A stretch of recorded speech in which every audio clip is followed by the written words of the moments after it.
Po mga kalingap sa lahat ng mga idolo, lahat ng nagmamahal sa EDSI, kumusta na po kayo lahat dyan? Okay lang po ba kayo? Ang ganda talaga ng Cebu. Mag-iingat po kayo dyan lahat, sana lagi po kayo masaya, malusog at ligtas sa anumang kapahamakan.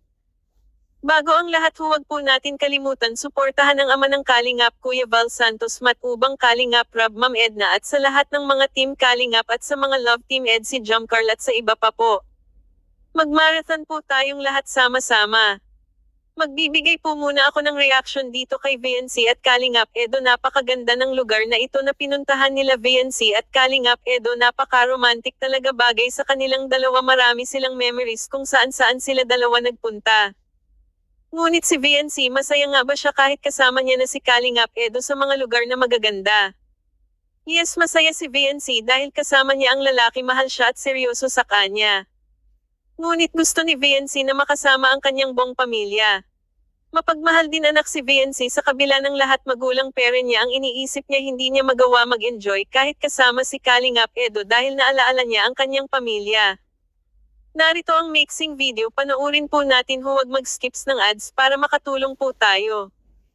Magpapasalamat muna ako sa mga tumulong nag-subscribe, nanood ng aking reaction. Maraming salamat po, pagpalain po kayo.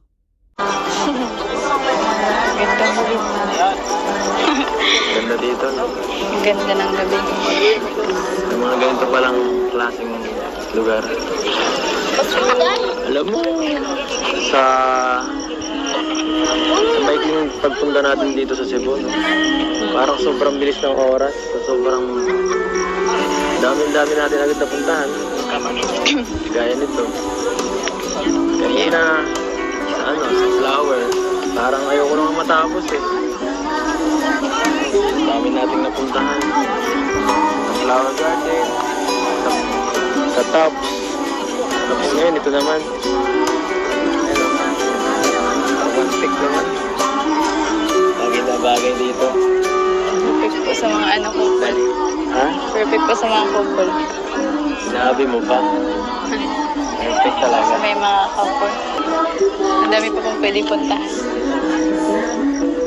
Sana nga, mapuntahan tayong iba pa. Para talagang di masayang yung pagpunta natin kasi di natin alam, no? Baka ito nang huli. Yung sa atin, sana magtagal pa. Yung pagpunta lang dito ang mahuli. At bukas, panibago na naman. Marami na naman tayong pupuntahan bukas. Dapat magpahinga ka ng maayos mamaya. Huwag ka na magpara cellphone. Pupuyat-puyat ka palagi. Napapansin ko lang. Hindi naman po ako mag-cellphone. Wala naman po akong i-chat. Bakit naman wala? Kasi magkasama naman tayo.